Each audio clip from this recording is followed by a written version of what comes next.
এই এই মেয়ে করছেনটা কি? আনিশা ভয়ে ভয়ে পিছনে ফিরে তাকাতেই বিরক্ত মুখে দাঁড়িয়ে থাকা এক সুদর্শন পুরুষের দেখা পেল। পুরুষ বলে ভুল হয়ে যায়, কারণ সামনে থাকা মানুষটা যে নিতান্তই তরুণ, চেহারায় এখনো পুরুষত্ব ভাবটা ঠিক ফুটে ওঠেনি। এখনও তাকালে কিছুটা বাচ্চা বাচ্চা ভাব পাওয়া যায়। তার বক্ষপিঞ্জর অস্বাভাবিকভাবে কেঁপে উঠল, কণ্ঠস্বর রোধ হয়ে এলো। সে সম্মোহিত হলো, মনে মনে আওড়ালো, এত সুদর্শন পুরুষকে সে আগে কখনো দেখেছে? তৎক্ষণাৎ পিছন থেকে পুনরায় সেই গম্ভীর কণ্ঠস্বর ভেসে এলো। এই মেয়ে কানে শুনতে পান না নাকি? তার ভাবভঙ্গি দেখে যে কেউ বুঝতে পারবে সে বেজায় বিরক্ত। বিরক্তিতে তার ভ্রুজোড়া কুঁচকে আছে। তার স্বাদের গাছ থেকে কেউ একজন ফুল ছিঁড়েছে, তা সেটা মোটেও পছন্দ করেনি। আনিশা মনে মনে ভেঙচি কাটল। কি এমন অপরাধ করেছে সে? সামান্য একটা ফুলই তো, এত রাগারাগি করার কি কারণ? তবে মুখে কিছু বলল না। একটা ফুলের জন্য এত ধমক খেতে হবে জানলে সে কখনোই ছিড়ত না। তবুও কিছু না বলে নির্বাক চেহারায় এক মুহূর্ত দাঁড়িয়ে থেকে আনিশা ধীরে ধীরে পা বাড়ালো। নীরবে চলে গেল। সে পিছন ফিরে তাকানোর প্রয়োজনও অনুভব করল না। আনিশা তাসমিম এলাকার নতুন ভাড়াটিয়া। বছরখানেক আগেই বাবা মা চিরবিদায় নিয়েছে। সেই থেকে নানুর স্নেহের আঁচলে আশ্রয় তার। সদ্য ভার্সিটিতে ভর্তি হয়েছে, তবে ভার্সিটি বেশ দূরে হওয়ায় বাধ্য হয়েই একা থাকতে ঘর ভাড়া নিয়েছে। সেই দিন অন্যান্য দিনের মতনই ক্লাস শেষে ধীরে পায়ে হাঁটতে হাঁটতে ফিরছিল সে। পথের ধারে হঠাৎই চোখ পড়ল এক বিশাল প্রাসাদের মতো বাড়ির সামনের বাগানে দাঁড়িয়ে থাকা এক সুন্দর কাঠগোলাপ গাছ। গাছ ভর্তি ফুল, বাতাসে দোল খাচ্ছে, সৌরভে মাতাল করে দিচ্ছে চারপাশ। আশেপাশে কেউই নেই, দারোয়ানের দেখাটুকুও নেই। তাই সিদ্ধান্ত নির্দ্বিধায় শখের বসে একটা ফুল ছিঁড়তে হাত বাড়ালো সে। কিন্তু এখানেই বাঁধল বিপত্তি। সে কল্পনাও করেনি সামান্য একটা ফুলের জন্য তাকে এমন কঠোর ধমক শুনতে হবে। শেষের আহমেদ এখনও গাছটির নিচে নিথর মূর্তির মতো দাঁড়িয়ে আছে। তার দৃষ্টিতে স্পষ্ট বিরক্ত, চোয়ালে কঠোরতা। আশরাফ আহমেদ ও আনিকা আহমেদের একমাত্র সন্তান সে। সদ্য 20 বছরে পা দিয়েছে। সুঠাম পেশিবহুল দেহে বয়ে বেড়াচ্ছে বর্ণিল ব্যক্তিত্বের ছাপ। উচ্চতায় লম্বা, চলনে বলনে আত্মবিশ্বাসের ছাপ স্পষ্ট। কিন্তু ওই যে পুরুষ মানুষ নাকি দাড়িতে গোফেই নাকি পুরুষত্ব ফুটে ওঠে, তার অবশ্য সেই দিকে দুর্বলতাই রয়ে গেছে। বয়স বা আর কতই হলো, এই এক মুহূর্ত দাঁড়িয়ে থেকে শিশির গট গট করে বাড়ির ভেতরে ঢুকে গেল। হাতি ধরা চাবিটা অনায়াসে ছুড়ে দিল ঘরের এক কোণে। নিঃশব্দেই সিঁড়ি ভেঙে উঠে গেল উপরতলায়। ছেলেকে এমন তীব্র রাগে ফুঁসতে দেখে আনিকা মাহমুদ মৃদু হাসলেন। এই গাছটি তো একসময় তিনি নিজ হাতে লাগিয়ে দিয়েছিলেন ছোট্ট শিশিরের জন্য। সেই শৈশব থেকে গাছটি তার ভালোবাসার অংশ হয়ে উঠেছে। প্রতিটি শাখা প্রশাখায় তার স্মৃতির ছোঁয়া লেগে আছে। গাঢ় লালচে গোলাপি কাঠগোলাপের গাছটি এখনো ফুলে ফুলে ভরে থাকে। শিশির চুপচাপ রুমে ঢুকে পরনের আঁটো থাকা শার্টটা খুলে বিছানায় শুয়ে আছে। মারাত্মক রাগ লাগছে তার। মেয়েটার বদলে কাজটি যদি একটা ছেলে করত, তাহলে তো ওই ছেলেকে মেরে ভর্তা বানিয়ে ছাড়ত সে। নেহাতি মেয়ে ছিল। ওদিকে বাসায় পৌঁছাতেই আনিশা এক ঢোক ঠান্ডা পানি গলায় ঢেলে দিল। শুকিয়ে যাওয়া কণ্ঠটা একটু প্রশান্ত পেল। কিছুক্ষণ নীরবে বসে রইল। মন থেকে আগের ঘটনাটার রেশ ঝেড়ে ফেলার চেষ্টা করলো ও। গ্রীষ্মের উষ্ণতায় শরীর ঘেমে নিয়ে একেবারে ক্লান্ত। এভাবে আর থাকা যায় না। তাই আর দেরি না করে জামাকাপড়ে হাতে নিয়ে বাথরুমের দিকে পা বাড়ালো সে। শীতল জলধারায় তার সমস্ত ক্লান্তি ধুয়ে গেল। গোসল শেষে ফ্রেশ হয়ে খাওয়া দাওয়া সারল সে। তারপর ব্যাগ থেকে একটা বই বের করলো। বইটা তার নিজের নয়, বান্ধবীর কাছ থেকে নেওয়া। পড়া শেষ করলেই কালকে ফেরত দিতে হবে। এক মুহূর্ত দেরি না করে মগ্ন হয়ে গেল গল্পের জগতে। তার আশেপাশে সব কিছু হারিয়ে গেল পৃষ্ঠার পাঁচে।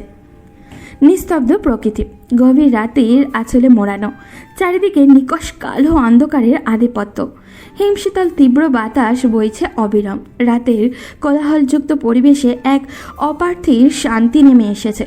দূরে কোথাও কিছু জোনাকি পোকা ভীষণ আলো জেলে ছন্দময় সঙ্গীত রচনা করছে।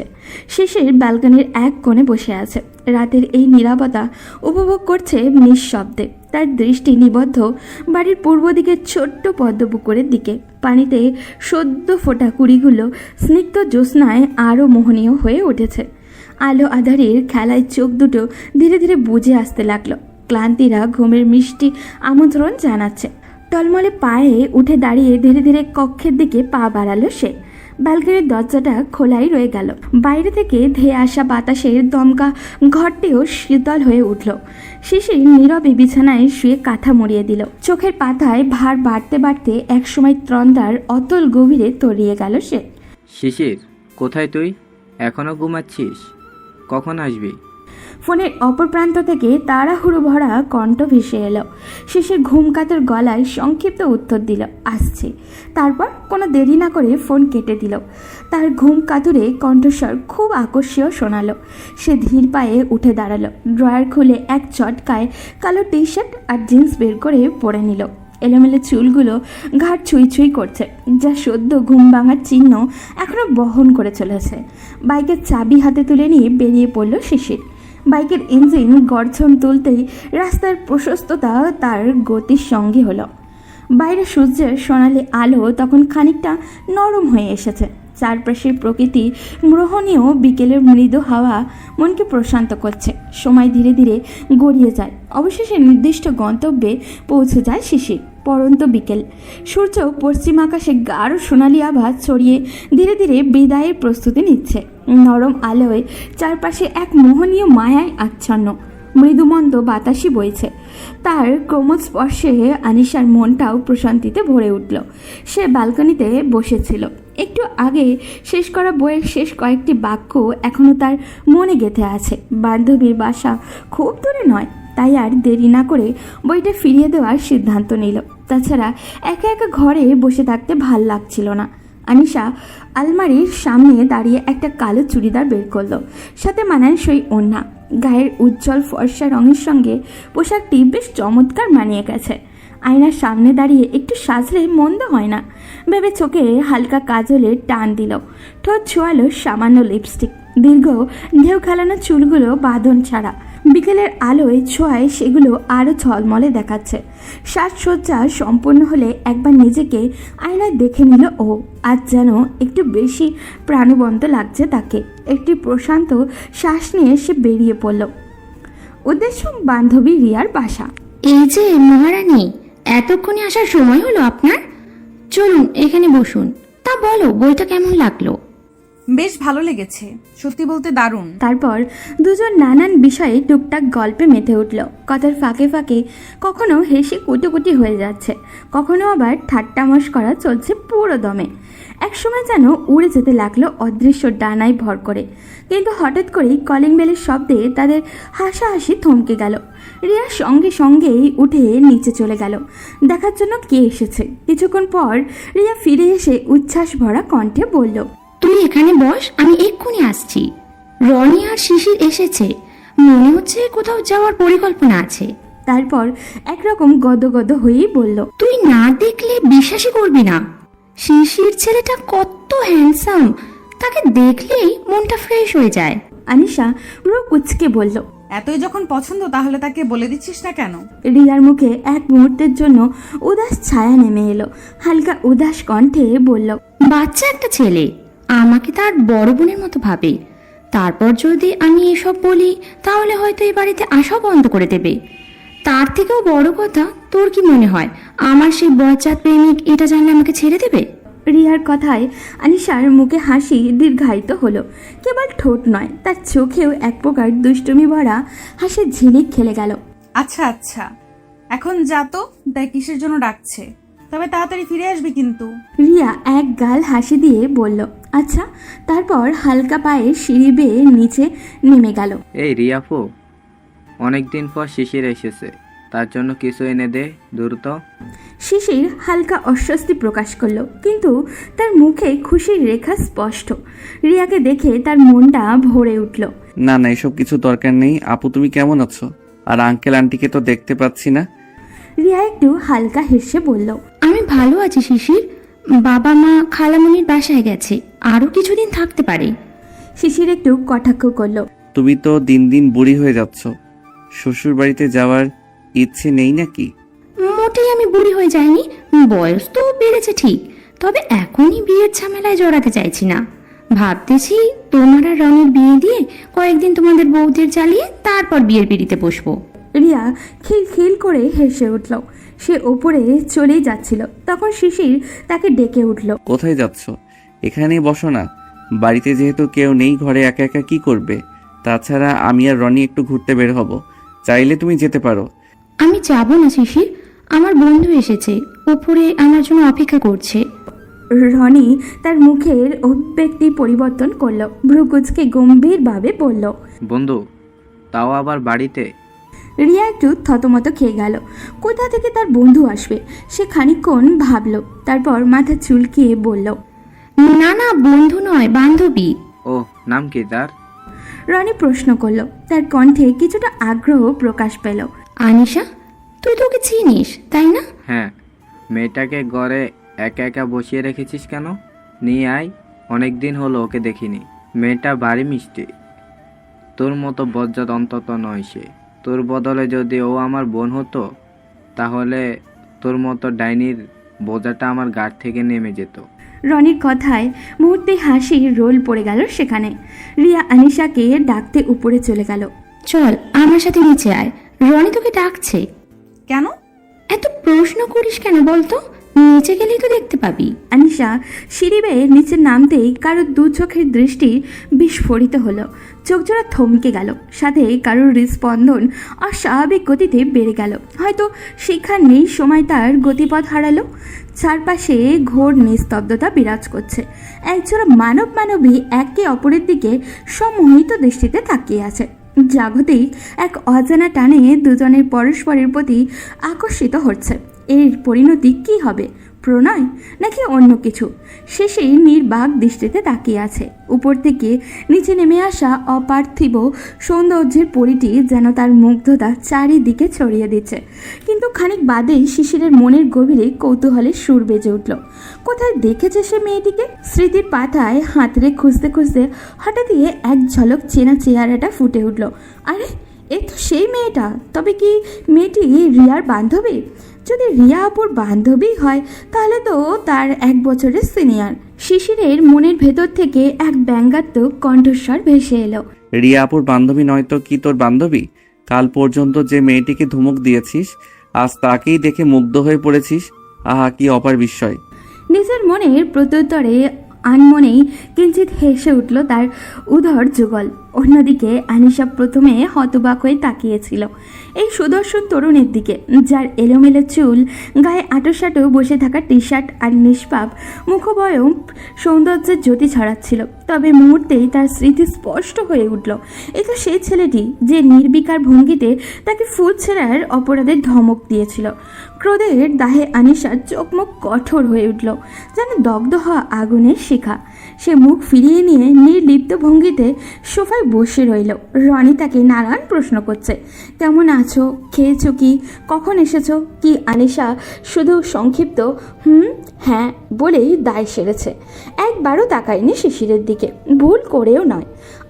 যদি সে একবার তাকাতো, যদি দেখতো একজোড়া চোখ অপলক দৃষ্টিতে তার দিকে স্থির হয়ে আছে গভীর মুগ্ধতায়, সে কি বুঝতে পারতো সেই তরুণের নয়নে কি অসীম আকুলতা জড়িয়ে আছে, কি নিবিড় আবেগে প্রেমের ভাষা কথা বলছে? হায়, যদি সে একবার শুধু চোখ তুলে চাইতো। আনিশা সবার কাছ থেকে বিদায় নিয়ে বাসায় ফিরছে। এমন সময় যে বাসাটি তাকে নির্ভর প্রশান্তি দিত, আজ সেই তার কাছে অচেনা হয়ে উঠেছে। একজন অজানা অস্বস্তি তাকে গ্রাস করেছে প্রতিনিয়ত। এর কারণ এ বাড়ির কিছু পুরুষের দৃষ্টি অনাকাঙ্ক্ষিত ও অস্বস্তিকর। তাই সে সিদ্ধান্ত নিয়েছিল যত দ্রুত সম্ভব এই বাড়ি ছাড়বে। সে নতুন ঠিকানা খুঁজবে, এমন এক আশ্রয় যেখানে নিঃশ্বাস নিতে পারবে মুক্ত বাতাসে। বাড়ি পৌঁছেই দ্রুত হাত মুখ ধুয়ে রান্নায় মন দিল সে। একা মানুষের জন্য অল্প রান্নাই যথেষ্ট, তাই বাড়তি ঝামেলার প্রয়োজন নেই। কাজ শেষ করে একটুখানি তৃপ্তি নিঃশ্বাস ফেলে খাবার খেয়ে নিল। স্মার্টফোনটা হাতে নিয়ে আনিশা ধীরে ধীরে বিছানায় শুয়ে পড়ল। চারপাশ নিস্তব্ধ, শুধু ফোনের আলো ক্লান্ত চোখ পড়ছে। প্রথমেই নানুকে কল দিল সে। বার কয়েক রিং বাজতেই ওপাশ থেকে কণ্ঠ ভেসে এলো তার মামির, এই একমাত্র মানুষ যিনি কখনোই তাকে মন থেকে আপন করে নেননি, বরং তাকে সংসারের বোঝা হিসাবে দেখেন। আনিশার বাবা মা হারানোর পরও তিনি যা করেছেন তা কেবল তার মায়ের রেখে যাওয়া সম্পত্তির জন্য। আনিশা মৃদু স্বরে বলল, কেমন আছো মামি? বাড়ির সবাই কেমন আছে? ওপাশ থেকে তীক্ষ্ণ কণ্ঠের উত্তর এলো, আমরা ভালো আছি, কিন্তু এই অসময়ে ফোন করার কারণ কি? আবার টাকা চাইতে কল দিয়েছো নাকি? শোনো মেয়ে, তোমার মামা আর 1 টাকাও দিতে পারবে না। আমাদেরও সংসার আছে, বুঝলে? সব টাকা যদি তোমার পিছনেই ঢেলে দিই, তবে আমাদের সংসার চলবে কি করে? আনিশার গলা শুকিয়ে এলো, তবু ধীর কণ্ঠে বলল, টাকার জন্য ফোন করিনি মামি, নানুর সাথে একটু কথা বলতে চেয়েছিলাম, শুধু সেই জন্যই কল দিয়েছিলাম। কথা শেষ করেই কাপা কাপা হাতে ফোনটা কেটে দিল সে। এ তো নতুন কিছু নয়, প্রতিবারই এমন শত শত তিক্ত বাক্যের আঘাত সয়ে যেতে হয় তাকে। মামি কখনোই সুযোগ হাতছাড়া করেন না তাকে কথার তীর ছুঁড়ে বিদ্ধ করার জন্য। আনিশার চোখ জোড়া টলমল করছে, দৃষ্টির কোণে জমে থাকা অশ্রুর ভার আর সইতে না পেরে এক ফোঁটা নুন জল নিঃশব্দেই গড়িয়ে পড়ল তার গাল বেয়ে। কান্নায় গলা বুজে আসছে, হৃদয়ের গভীরের ক্ষতগুলো যেন একে একে মুখ খুলছে। বিছানায় শুয়ে পড়ল সে, শূন্যতার চাদরে নিজেকে মুড়িয়ে নিতে চাইল, কিন্তু অতীত তাকে ছেড়ে দিল না। যন্ত্রণার স্মৃতিগুলো একের পর এক ধেয়ে আসতে লাগলো তার মনে, পাথরের মতো ভারী হয়ে চেপে বসলো বুকে। কতটা নিদারুণ, কতটা পীড়াদায়ক সেই স্মৃতি। এক মুহূর্তের জন্য শান্তি দেয় না, বরং প্রতিনিয়ত ধাওয়া করে। মানসিক অস্থিরতা দহন জাগিয়ে রাখে। সহ্য করতে না পেরে আনিশা অস্ফুট স্বরে চুল মুঠো করে ধরে ফিস ফিস করে উঠল এক করুণ আর্তনাদে। ওদিকে ঘোরাঘুরি শেষে রনিকে বাড়ি পৌঁছে দিয়ে শিশিরও ক্লান্ত পায়ে নিজের বাসায় ফিরল। দরজা খুলেই মায়ের স্নিগ্ধ মুখখানা দেখে এক অপার্থিব প্রশান্তি ছুঁয়ে গেল তাকে। কি গভীর মমতা, কি শান্ত সৌন্দর্য তার চেহারায়। ঠিক যেন শিশির থমকে গেল, ঠিক যেন ওই মেয়েটিরই মতো। নিজের ভাবনায় নিজেই চমকে উঠল সে। কি সব ভুলভাল ভাবছে, মাথায় একটাই ছবি ঘুরপাক খাচ্ছে, বারবার অনাকাঙ্ক্ষিত অতিথির মতো প্রবেশ করছে স্মৃতিতে। গতকাল সকালেই তো দেখেছিল মেয়েটিকে, অথচ ভালো করে লক্ষ্যই করেনি তার মুখ। মনের এলোমেলো চিন্তা দূর করতে শিশির এগিয়ে গিয়ে মাকে জড়িয়ে ধরল। ভালোবাসার সিক্ত এক চুম্বন এঁকে দিল তার ললাটে। মা স্নেহ ভরে মাথায় হাত বুলিয়ে দিয়ে তাকে ও তার বাবাকে খেতে ডাকলেন। শিশির নীরবে খাওয়া শেষ করলো, তারপর নিজের ঘরে গিয়ে বিছানায় গা এলিয়ে দিল। অফিসের কাজের চাপে ক্লান্ত হয়ে পড়েছে সে। যদিও অফিসটা বাবার, তবুও বাবার অনুপস্থিতিতে সব দায়িত্ব সামলাতে গিয়ে সে নিঃশেষ হয়ে যাচ্ছে। বাচ্চা ছেলে, এখনও কলেজের গণ্ডি পার করেনি, তার উপরে এত বড় অফিসের চাপ একটু বেশি হয়ে যাচ্ছে। চোখের পাতা ভারী হয়ে আসছে, অথচ ঘুম কিছুতেই আসছে না। আনমনেই ফিস ফিস করে বলল, আচ্ছা মেয়েটির নামটা যেন কি ছিল? মুহূর্তেই তার মনে বিদ্রুপের সুর উত্তর দিল, আহা কি প্রেমিক তুমি শিশির। কাল ধমক দিয়েছো, আজ প্রেমে পড়েছো, আর আজকের মধ্যে নামটাও ভুলে গেলে। বাহ, চমৎকার ব্যাপার। নিজের মনে ব্যঙ্গাত্মক উত্তর শুনে শিশির বিরক্তিতে কপাল কুঁচকে ফেলল। নামটা ভুলে গেছে ঠিক আছে, কিন্তু তাই বলে তার মনই তাকে ব্যঙ্গ করবে কেন? কেন তার নিজের মনই তাকে প্রেমকে উপহাস করছে?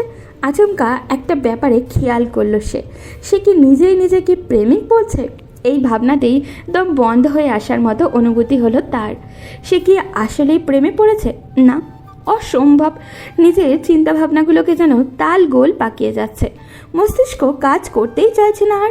এখন সে ক্লান্ত, বড্ড ক্লান্ত। খানিক পরেই শিশির গভীর নিদ্রায় আচ্ছন্ন হয়ে গেল। অজানা এক স্বপ্নলোকে, যেখানে হয়তো কোনো এক অমায়িক মেয়ের মুখচ্ছবি ঝলসে উঠবে চাঁদের মায়াবী আলোয়। পশ্চিমের আকাশে সূর্যের ক্ষীণ আলোক রশ্মি এখনও ম্লান হয়ে ঝুলে আছে, যেন বিদায় নেবার আগে শেষবারের মতো পৃথিবীকে ছুঁয়ে দেখতে চায়। রাতের তন্দ্রাচ্ছন্নতা খানিকটা আগেই কেটে গেছে। চারপাশে ভরে পাখিদের কিচিরমিচির শব্দ এক নতুন দিনের বার্তা বহন করে আনছে। আনিশা ধীরে ধীরে ঘুমের ঘোর কাটিয়ে উঠে বসে, আড়মোড়া ভেঙে পা নামায় মেঝেতে। আজ বেশ দেরি হয়ে গেল তার উঠতে। সময় নষ্ট না করে দ্রুত হাত মুখ ধুয়ে রান্নার আয়োজনে মন দিল। চুলায় হাঁড়ি বসিয়ে দাঁড়াতেই স্মৃতির দরজা খুলে গেল। অতীতের চেনা মুখ, পুরনো দিনের আবেগ, হারিয়ে যাওয়া মুহূর্তগুলো একে একে চোখের সামনে স্পষ্ট হয়ে উঠল। প্রবল বৃষ্টি ঝরছিল সেদিন, আকাশ উন্মুক্ত, প্রকৃতি অজানা আশঙ্কায় শিহরিত। সেই দিনটায় এক অঝোর বর্ষণের সকালে বাবা মা তাকে নানুর বাসায় রেখে জরুরি কাজে বের হয়েছিলেন। যাওয়ার আগে মা স্নেহমাখা হাতে তার কপালে এক ছোট্ট চুম্বন এঁকে দিয়ে বলেছিল, আমি তাড়াতাড়ি ফিরে আসব। কিন্তু সে অপেক্ষা আজও ফুরায়নি। মাকে সে আর জীবিত দেখতে পায়নি। সেই দিনের ঝড় বৃষ্টির প্রকৃতির এক ভয়ঙ্কর রূপ নিয়ে নেমে এসেছিল পৃথিবীর বুকে। বাতাসের তাণ্ডবে চারপাশে সব কিছু যেন ধোঁয়াশায় ঢেকে গিয়েছিল। ঠিক তখনই সামনে থেকে আসা এক দানবের মতো বিশাল ট্রাক আর ভালোবাসার দুইটি মানুষকে চিরতরে ছিনিয়ে নিয়ে গেল। বৃদ্ধ নানুর আর্তনাদ সেদিন মিশে গিয়েছিল ঝড়ের গর্জনের সাথে, আর আনিশার ছোট্ট হৃদয়ে জন্ম নিয়েছিল এক গভীর শূন্যতা, এক অন্তহীন বেদনার গল্প। অতীতের স্মৃতিতে ডুবে যেতে যেতে আনিশার চোখ জোড়া থেকে গড়িয়ে পড়ল দুফোঁটা অশ্রু।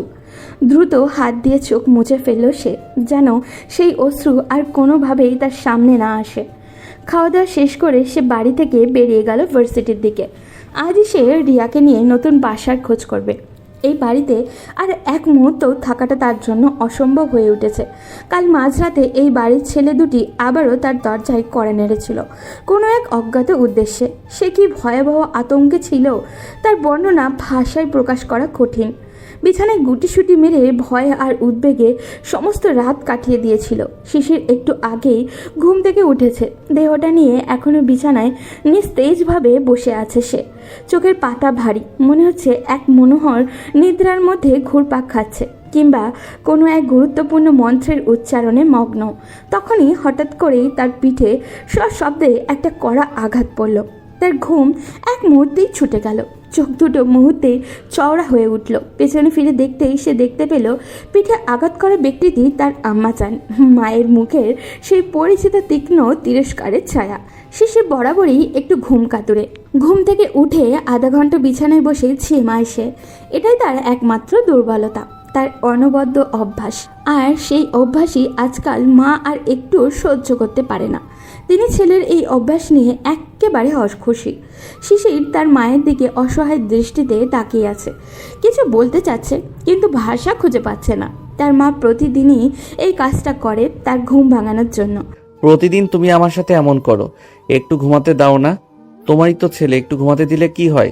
তার মা এক মুহূর্ত দেরি না করে উত্তর দিলেন, আমি তোমাকে ঘুমাতে দেই না বলি? কয়টা বাজে সেই খেয়াল আছে কি তোমার?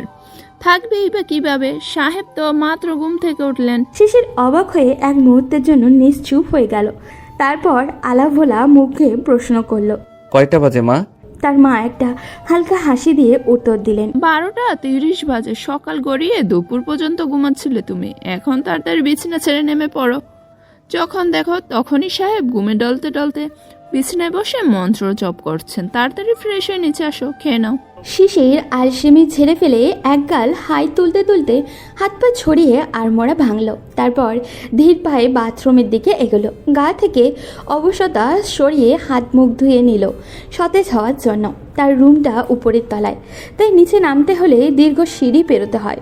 ধীর পায়ে নেমেই ডাইনিং টেবিলের দিকে এগিয়ে যেতেই তার চোখ পড়ল মা সেখানে চুপচাপ বসে আছেন। প্রতিদিনের মতোই এখনও না খেয়ে অপেক্ষা করছেন তার জন্য। এই দৃশ্য শিশিরের কাছে নতুন নয়, জানে তার মা এমনই, ছেলেকে না খাইয়ে কখনোই মুখে খাবার তুলবে না। শিশির চুপচাপ টেবিলে বসে খেতে শুরু করলো। ওদিকে আনিকা মাহমুদ বারবারই ছেলের মুখের দিকে তাকাচ্ছেন। গুরু জোনার বলেন, মায়েরা যদি সন্তানের দিকে বেশি তাকান তবে নাকি সন্তানের নজর লেগে যায়, কিন্তু তিনি এসব ভাবছেন না। তার চিন্তা অন্য কিছু নিয়ে। ছেলে তার দেখতে ভীষণই আকর্ষণীয়, একদম সুদর্শন সুপুরুষ যাকে বলে। বর্তমানে যা দিনকাল, যদি কোনোভাবে খারাপ কিছুতে জড়িয়ে পড়ে তাহলে কি হবে? মোটামুটি ছেলে তার বিয়ের বয়সে পা রেখেছে, তার নিজের শরীরও তো সবসময় ভালো থাকে না। ছেলের জন্য যদি সত্যি ভালো একটা মেয়ে পাওয়া যায় তবে খুব শীঘ্রই তিনি শিশিরের বিয়ের ব্যবস্থা করবেন। না, তার এই যুগের ছেলে মেয়েদের প্রতি বিন্দু মাত্র বিশ্বাস নেই। ওদিকে ক্লাস শেষে ভার্সিটির মাঠে বসে রিয়া আর আনিশা নতুন বাসার প্রসঙ্গে গভীর আলোচনা করছে। অনেক খোঁজাখুঁজি করেও তারা এখনও তেমন ভালো কোনো বাসা খুঁজে পায়নি, অথচ তার ভার্সিটির কাছেই থাকা দরকার। রিয়া চিন্তিত ভঙ্গিতে বসে আছে। সে আগেও আনিশাকে তাদের বাড়িতে থাকতে বলেছিল, কিন্তু আনিশা রাজি হয়নি। এবার কি সে শিশিরদের বাড়ির কথা বলবে? আনিশা কি রাজি হবে? কেনই বা হবে না? শিশিরদের বাড়িটা বেশ বড় আর দোতলায়। তারা ব্যবহার করলেও তৃতীয় তলা তারা ভাড়া দিচ্ছে। দ্বিধা সরিয়ে শেষমেশে রিয়া বলেই ফেলল, তুই চাইলে শিশিরদের বাসাটা দেখতে পারিস, ওনারা 3 তলার ঘরটা ভাড়া দেবেন। তুই যদি রাজি থাকিস আমি রনিকে বলবো শিশিরের সাথে কথা বলতে। রিয়ার কথা শুনে আনিশার মুখটা কালো হয়ে গেল। শিশির মানে সেই ছেলেটা যে তাকে বিনা কারণে বকাবকি করেছিল। তার ভেতরে বিরক্তি মাথা চাড়া দিয়ে উঠল, কিন্তু বাস্তবতা তাকে থামিয়ে দিল। ভালো বাড়ি তো এখনও পাওয়া যায়নি, তাহলে আরেকবার ভেবে দেখাই ভালো। সেই ছেলেটা আবারও তাকে কথা শোনাবে বলে মনে হয় না। হয়তো এতটা রাগী সে নয়, হয়তো সেদিন একটু ভুল বোঝাবুঝি হয়েছিল। আনিশা দীর্ঘশ্বাস ফেলে চুপচাপ মাথা নাড়ালো। ঠিক আছে, বাসাটা একবার দেখে নেব। শিশির খাওয়া দাওয়া শেষ করে বাইক নিয়ে বেরিয়ে পড়ল। ঘরে বসে আর ভালো লাগছিল না। অফিসেও আজ তেমন কোনো কাজ নেই, কলেজেও এখন ছুটি চলছে। একঘেয়েমি কাটাতে শহরের রাস্তায় একটু ঘুরে আসাই ভালো। পথের মাঝে হঠাৎই চোখে পড়ল একটা ক্লান্ত অবসন্ন মুখ। আনিশা। রনির কাছ থেকেই সে জেনেছে মেয়েটির নাম। রাস্তার ধারে ধীর পায়ে হাঁটছে সে। ক্লান্তি তার শরীরকে গ্রাস করেছে। শিশির বাইক থামালো, কিন্তু মেয়েটি তাকিয়েও দেখল না। এমন ভান করলো যেন আশেপাশের কেউ তার দৃষ্টি কাটতেই পারেনি। শিশির একটু হাসলো, তারপর পেছন থেকে ডেকে উঠল, এই আপু এদিকে আসুন, একটু শুনে যান। আনিশা থমকে দাঁড়ালো। কিছুটা দ্বিধা নিয়ে মনে মনে ভাবলো ছেলেটা আবার কেন ডাকছে। কিছুক্ষণ ভাবার পর ধীর পায়ে এগিয়ে গেল সে। শিশির সরাসরি তার চোখের দিকে তাকিয়ে বলল, আমি সেদিন যা করেছি তার জন্য সত্যি লজ্জিত। একটু বেশি রিয়্যাক্ট করে ফেলেছিলাম, দুঃখিত। আপনি কিছু মনে করবেন না প্লিজ। আনিশা একটু বিস্মিত হলো, তবে দ্রুতই স্বাভাবিক হয়ে হাসি মুখে বলল, না না, আমি কিছু মনে করিনি ভাইয়া। এক মুহূর্ত, শুধু একটুখানি মুহূর্ত, শিশিরের মনে হলো কে যেন তার বুকে নির্দয়ভাবে ছুরি বসিয়ে দিল। তার মন তখনই ব্যঙ্গ করে বলে উঠল, দেখলি দেখলি তো, মেয়েটা তোকে একেবারে ভাই বানিয়ে দিল। আহারে, এ জীবনে আর প্রেম করা হলো না তোর। ছি ছি, লজ্জায় তো এখন এক গ্লাস পানিতে ডুবে মরাই উচিত। শিশিরকে এমন চিন্তায় ব্যস্ত হতে দেখে আনিশা হেঁটে সামনে যেতে লাগলো। তখন শিশির পিছন থেকে ডেকে বলল, এই আনিশা আপু, তোমাকে বেশ ক্লান্ত দেখাচ্ছে। যদি তুমি কিছু মনে না করো তাহলে আমি তোমাকে পৌঁছে দিয়ে আসতে পারি। শিশির কথাটা এমনভাবে বলল যে আনিশা না বলার ফুসরতও পেল না। অগত্যা আচ্ছা বলে বাইকে উঠে বসলো, যদিও সে ইতস্তত বোধ করছিল। নিজের ভারসাম্য ঠিক রাখার জন্য শিশির কাঁধে আলতোভাবে হাত রাখলো। এতে শিশিরের মুখে এক চিলতে হাসি ফুটে উঠল। আনিশা মনে মনে একটু হাসলো। ছেলেটা একটু আগেও তাকে আপনি করে বলছে, হঠাৎ তুমিতে নেমে আসলো কেন? নির্জন প্রকৃতি, অস্তগামী সূর্যের রক্তিম আভায় আকাশ মোহময় দীপ্তি ছড়াচ্ছে। পথের দুই প্রান্তে শীতল ছায়া বিস্তার করে আছে গাছগুলো। বাইক চলছে আপন গতিতে। শিশির মনে হতে লাগলো যদি সময়টা এখানেই থমকে যেত, যদি এই রাস্তাটা ক্রমেই দীর্ঘ হতো, শুধু সে আর আনিশা, তার আনিশা। মনে মনে ভাবল সে, কিন্তু কোনো উত্তর খুঁজে পেল না। নিষ্ঠুর সময় শিশিরের অপেক্ষার একটুই থমকালো না, অবিচল প্রবাহে বয়ে গেল তার মতো করে। খুব দ্রুতই কাঙ্ক্ষিত মুহূর্ত ফুরিয়ে এলো, আর তারা পৌঁছে গেল আনিশার বাড়ির কাছে। আনিশা ভেতরে না যাওয়া পর্যন্ত শিশির বাইরেই দাঁড়িয়ে রইল। আনিশাকে নিরাপদে পৌঁছে দিয়ে সে বাড়ির উদ্দেশ্যে রওনা হলো। শত শত অজানা অপ্রকাশিত ভাবনা তার মনে দোল খেতে লাগলো। কিছু প্রশ্ন, কিছু সংশয়, আর কিছু অনুভূতি যার নাম এখনো জানা হয়নি। সে ভাবছে কবে জানবে আনিশাকে তার মনের কথা। আচ্ছা, আনিশা কি রাজি হবে, নাকি নীরব দৃষ্টিতে ছোট ভাই বলে তাকে প্রত্যাখ্যান করবে? যদি সত্যিই তা করে, তবে সে কি নিজেকে বিলিয়ে দেবে হতাশার এই অতল গহ্বরে? দেবদাস হয়ে যাবে কি? না, তা কখনোই নয়। চিন্তার অগোচরে ডুবে থাকা শিশির খেয়ালই করেনি সামনে থেকে ধেয়ে আসছে বিশাল গাড়িটি।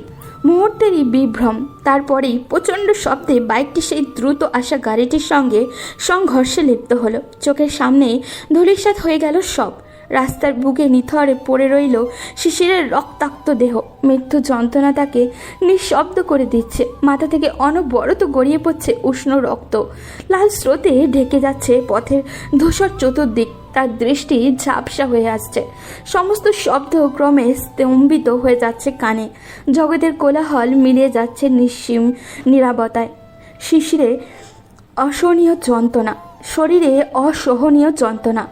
তার ঠোঁট কাঁপছে, অস্পষ্ট আর্তনাদ বেরিয়ে আসছে, অথচ কথাগুলো স্পষ্ট হয়ে ফোটার আগেই হারিয়ে যাচ্ছে শূন্যে। মায়ের মুখ মনে পড়ছে খুবই, একদম স্পষ্ট। তার দৃষ্টি শেষ আলোটুকু মিলে যাচ্ছে ধীরে ধীরে। চারপাশে সমস্ত কোলাহল মুহূর্তে স্তব্ধ। কিছু বোঝার আগেই পথচারীরা ছুটে আসে আহত শিশিরের নিতর দেহের পাশে, যেখানে জীবন আর মৃত্যুর মাঝে ব্যবধান কেবল একটা নিঃশ্বাসের। ওদিকে আনিশা বাড়িতে পৌঁছেই গোসল করে খাওয়া দাওয়া শেষে মাত্রই বিছানায় বসেছে। ছেলেটাকে যেমন রকচটা ভেবেছিল সে, ছেলেটা ঠিক তেমন নয়। যথেষ্ট ভালো ছেলে সে। অন্য কেউ যদি ওকে বাইকে ওঠার কথা বলতো তাহলে সে কখনোই উঠত না, কিন্তু শিশির তাকে সাহায্য করতে চাইছিল ভেবে তার ভালো লাগছে। তার ভাবনার মাঝেই তার ফোনটা কর্কশ শব্দে বেজে উঠল। রিয়া কল করেছে। হ্যালো আনিশা, তুই কি আমার সাথে একটু হাসপাতালে যেতে পারবি? কেন, কি হয়েছে তোর? আমার কিছুই হয়নি, শিশির বাইকে অ্যাক্সিডেন্ট করেছে, খুব গুরুতর জখম হয়েছে ওর। আনিশা বিশ্বাস করতে চাইছে না যেন একটু আগেই না তাকে পৌঁছে দিয়ে গেছে ছেলেটা। আনিশা আতঙ্কিত স্বরে রিয়াকে বলল, আমি আসছি, তুই বের হ বাড়ি থেকে, এরপর দুজনে একসাথে যাব। রিয়া আচ্ছা বলতেই সে তৎক্ষণাৎ কলটা কেটে দিল। আশরাফ আহমেদ এবং আনিকা মাহমুদ হন্ততন্ত পায়ে হাসপাতালে প্রবেশ করলেন। তাদের কলিজার যন্ত্রণা দগ্ধ হয়ে যাচ্ছে প্রাণপ্রিয় ছেলেটার এহনে অবস্থা দেখে। আশরাফ আহমেদ গভীর মুখে বেঞ্চিতে বসে আছেন। তার খুব কষ্ট হচ্ছে। ছেলেকে বড্ড ভালোবাসলেও প্রকাশ করেন না তিনি। পুরুষ মানুষ হওয়ায় সবার সামনে কাঁদতেও পারছেন না। মুখখানা ভয়াবহ, কঠিন, অথচ মনে কি ভীষণ যন্ত্রণা। ইতিমধ্যেই আনিশা আর রিয়া হাসপাতালে এসে পৌঁছেছেন। রনি আগেই চলে এসেছে। আনিকা মাহমুদ ছেলের এই মর্মান্তিক অবস্থা সহ্য করতে পারছেন না। কেঁদে কেটে বুক ভাসাচ্ছেন। খুব ভালোবাসেন ছেলেকে তিনি। ছেলে অন্তঃপ্রাণ, প্রতি মুহূর্তে চোখে হারান। সে ছেলের এই অবস্থা কিছুতেই মেনে নিতে পারছেন না তিনি। আনিশা আর রিয়া মিলে তাকে সামলাচ্ছেন। আনিশার খুব খারাপ লাগছে, অনুশোচনা হচ্ছে তার। তাকে পৌঁছে দিয়ে বাড়ি ফেরার পথেই তো আহত হয়েছেন শিশির। একথা ভাবতে তার ভীষণ মন পুড়েছে। আনিশা কেবিনের বাইরে থেকে শিশিরকে এক পলক দেখল। পেশিবহুল শরীরটা নিথর হয়ে পড়ে আছে। মাথার সাদা ব্যান্ডেজটা এখনো রক্তে ভিজে আছে। মুখে অক্সিজেন মাস্ক, হাতে ক্যানোলা লাগানো, তাতে স্যালাইন চলছে। মুখটা অস্বাভাবিক ফ্যাকাশে। আনিশার মনে হলো তার হৃদয় যন্ত্রণাটা কেউ খামচে ধরছে। আনিশার চোখ পানিতে টলমল করছে। যে কোনো সময় তা গড়িয়ে পড়বে। বাবা মা ছাড়া আর কারোর জন্য কখনো কেঁদেছে কি না সে জানে না, কিন্তু শিশিরের জন্য তার কষ্ট হচ্ছে, ভীষণ কষ্ট হচ্ছে। ধরণীতে অন্ধকার ছেয়ে আছে। নিকষ কালো অন্ধকারের চাঁদ তার উজ্জ্বল কিরণ ছড়াচ্ছে। আকাশে তারাগুলো মিটমিট করে জ্বলছে। কেউ একজন কাঁদছে, কিন্তু নিঃশব্দে। তার দৃষ্টি তন্দাচ্ছন্ন আকাশে। আনিশা আর রিয়া সে রাতে বাড়ি ফেরেনি, তারা কেউই ফেরেনি। শিশিরের অবস্থা আগের থেকে খানিকটা ভালো। অক্সিজেন মাস্ক খুলে নেওয়া হয়েছে, স্যালাইন চলছে, জ্ঞান ফিরেছে। ভাগ্যক্রমে বেঁচে গিয়েছে সে। আশরাফ আহমেদ এবং আনিকা মাহমুদ তার সাথে দেখা করতে কেবিনে ঢুকেছেন। আনিকা মাহমুদ শিশিরের মাথায় হাত বুলিয়ে দিচ্ছেন। তার দু চোখ বেয়ে অশ্রু ঝরছে। শিশির আবেশে চোখ বন্ধ করলো। তীব্র যন্ত্রণা শেষে মায়ের সামান্য আদরটাই তার ব্যথা নাশক হিসাবে কাজ করলো। আশরাফ আহমেদ ছেলের দিকে তাকিয়ে আছেন। তার একমাত্র আদরের ছেলে, ভীষণ ভালোবেসে বড় করেছেন তিনি। ছেলেকে আগের থেকে সুস্থ দেখে তার হৃদয় শীতল হচ্ছে। সন্তানের জন্য হাহাকার করতে থাকা তার অশান্ত মনটা ছেলেকে দেখে নিমেষেই শান্ত হয়ে গেল। ওরা দুজনে বেরিয়ে যেতেই রিয়া কেবিনে ঢুকলো। রিয়াকে দেখে শিশির খুশি হলো। তার বোন নেই, রিয়াকে সে নিজের বড় বোনই ভাবে, কিন্তু তার চোখ জোড়া রিয়ার পাশে অন্য কাউকে খুঁজছে। রিয়া খানিক বাদেই কেবিন থেকে বেরিয়ে গেলে শিশির মনে হলো শিশিরের চোখে আনিশাকে খুঁজছে। হঠাৎই তার মনে হলো আনিশা কেন আসতে যাবে এখানে। সে হয়তো জানেও না তার এই অবস্থার ব্যাপারে, কিন্তু তাকে অবাক করে দিয়ে আনিশা ধীর পায়ে কেবিনের সামনে এসে নিশ্চুপভাবে দাঁড়িয়ে আছে। শিশিরের মনে শীতল হাওয়া বয়ে গেল। হৃদস্পন্দন ধীরে ধীরে বাড়তে শুরু করলো। ক্রমে তা অস্বাভাবিক হলো। মনে হলো বুকের ভেতরে কে যেন হাতুড়ি পেটাচ্ছে, যেন এক্ষুনি পাঁজরের হাড়গুলো ভেঙে যাবে। শিশির আনিশাকে ভেতরে আসতে বলল। বেশ খানিকটা সময় পেরিয়ে গেছে। আনিশা শিশিরকে কি বলবে ভেবে পাচ্ছে না। সে চুপচাপ দাঁড়িয়ে আছে। কিছুক্ষণ পর সে রিনরিনে কণ্ঠে শিশিরকে বেশ কয়েকটা প্রশ্ন করলো। শিশির উত্তর দিতে পারল না। গলাটা তার শুকিয়ে আসছে। সে তৃষ্ণার্ত, ভীষণভাবে তৃষ্ণার্ত। সে পানি চাইল আনিশার কাছে। আনিশা হন্তদন্ত হয়ে পানি ভর্তি গ্লাস নিয়ে এলো। শিশির যন্ত্রণায় উঠতে পারছে না। আনিশার খুব মায়া হলো। সে শিশিরকে উঠতে সাহায্য করতে চাইল, কিন্তু তার দুহাত সে পেশিবহুল শরীরে পুরোপুরি ধরতে ব্যর্থ হলো। সে শিশিরকে ভালো করে ধরে উঠে বসতে সাহায্য করলো। লজ্জায় তার মুখখানি লাল টমেটো হয়ে গেছে। শিশু কিঞ্চিত ঠোঁট ছড়িয়ে হাসল। তার প্রেয়সীর লজ্জারাঙা মুখশ্রী দেখে যেন আনিশার লজ্জা কয়েকশো গুণ বেড়ে গেল। আনিশা তাকে পানি খাইয়ে দিলে সে নিজের গলাটা ভিজিয়ে নেয়। আনিশা এখনো চুপচাপ দাঁড়িয়ে আছে। সে ইতস্তত বোধ করছে। কি বলবে সে খুঁজে পেল না। খানিক বসে থেকে সে চলে যেতে উদ্যত হলেই শিশির পিছন থেকে তার হাত আঁকড়ে ধরল। কেবিনের বাইরে থেকে তা স্পষ্ট দেখতে পেল আনিকা মাহমুদ। ধীরে ধীরে সময় অতিবাহিত হয়। দিনের পর রাত, আর তারপর নতুন সূর্যোদয়। টানা 1 সপ্তাহ হাসপাতালে কাটানোর পর গতকাল শিশিরকে বাড়ি নিয়ে আসা হয়েছিল। আপাতত সে ঘুমে বিভোর। তাকে ঘুমের ঔষধ দেওয়া হয়েছে। মাথার ব্যান্ডেজটা এখনও রয়েই গেছে। আনিকা মাহমুদ ছেলের মাথায় হাত বুলিয়ে দিচ্ছেন। আজকাল ছেলের জন্য বড্ড চিন্তা হয় তার। সে না থাকলে কে তার ছেলেকে এভাবে দেখে রাখবে? কথায় আছে না, সন্তানের বাবা মায়ের কাছে সবসময় সেই ছোটই থেকে যায়। ইতিমধ্যেই শিশিরের সাথে রনির কথা হয়েছে আনিশার বাসা ভাড়ার ব্যাপারে। সে তার মাকে জানিয়েছে। মায়ের সম্মতি পেয়েই সে আনিশাকে আসতে বলেছে। আনিশা তার জিনিসপত্র নিয়ে গতকাল এখানে উঠেছে। রৌদ্রোজ্জ্বল সকাল। আকাশে মেঘের ছিটে ফোঁটাও নেই। নীলাভ মেঘহীন আকাশ যেন হীরের মতো চকচক করছে। আনিশা সারা রাত ঘুমোতে পারেনি। চোখ জ্বালা করছে, শরীরটা আড়স লাগছে। 3 দিন হয়ে গেল সে এখানেই উঠেছে। অচেনা জায়গায় থাকার অভ্যাস না থাকায় রাতে ঘুম চোখে ধরা দিচ্ছে না। সে বিছানা গুছিয়ে ফ্রেশ হয়ে নিল। সে নিজেই রান্না করত, কিন্তু আনিকা মাহমুদ তাকে রান্না করতে দেননি। তিনি আনিশাকে নিজের বাড়ি ভেবেই এখানে থাকতে বলেছেন। আনিশার এখানে খুব ভালো লাগছে। সে মায়ের মতো একজন মানুষ পেয়েছে, যে কিনা একটু পরপর তাকে কোনো সমস্যা হচ্ছে কিনা তা জেনে যায়। আশরাফ আহমেদও আনিশাকে স্নেহ করেন। তিনি কালকে আনিশার সাথে খোশ গল্পে মেতেছিলেন। আশরাফ আহমেদ খুব নরম মনের মানুষ, কিন্তু তিনি তা কাউকে বুঝতে দেন না। সবাই এখানে তাকে ভালোবাসে। এমন ভালোবাসার একটা পরিবারই তো সে চেয়েছিল, কিন্তু সে তো এখানে সারা জীবন থাকতে পারবে না। এই ভালোবাসাগুলো পাবেও না। ঘুম থেকে উঠে সে হয়তো আর ফুল ভর্তি কাঠগোলাপ গাছটাও দেখতে পাবে না। এসব ভাবতে তার মন খারাপ হয়ে গেল। সে সিঁড়ি বেয়ে নিচে নেমে এলো। আনিকা মাহমুদ তাকে খেতে ইশারা করলেন, কিন্তু তার খেতে মন চাইছিল না। সে ভাত নাড়াচাড়া করতে লাগলো। বিষয়টা আশরাফ আহমেদ লক্ষ্য করলেন। তিনি স্ত্রীকে ইশারা করলেন। আনিকা মাহমুদ চিন্তিত স্বরে আনিশাকে বললেন, খাচ্ছ না কেন মা? খাবার ভালো হয়নি, অন্য কিছু করে দেব? না না আন্টি, খাবার খুব মজা হয়েছে। আপনাকে এ নিয়ে এত চিন্তা করতে হবে না।